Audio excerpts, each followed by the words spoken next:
and it's a 2001 Honda CR-V, and you can see that temperature gauge over there is pretty low, and their complaint is that it's not getting up to temperature. The fact that we're building some heat makes me believe we have a thermostat, and if I turn on the fan now, let's see what it does. Get that fan on high. Oh, I'm blocking it. Going around a roundabout. Yep, you can see that gauge is dropping.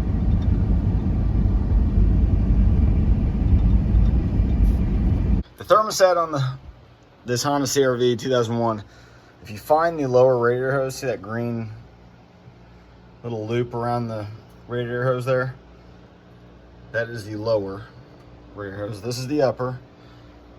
The lower, you can see it there. Comes up, you follow it back to the back of the engine.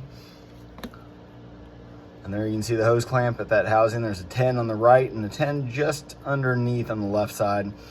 There's a temperature sensor there. Change the thermostat out. Make sure you put the thermostat in with the bleeder on top. This one was pretty obvious when I pulled it out. You can see light back through there. See, you can see my finger moving.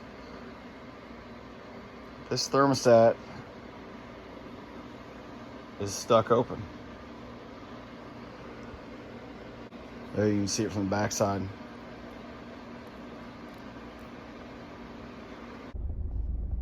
Okay, here we are idling for probably 10 minutes. Temp gauge is already higher than it was before. Let's go drive it. Okay, here we are doing 60. Temp gauge is holding steady. Our fan is on high.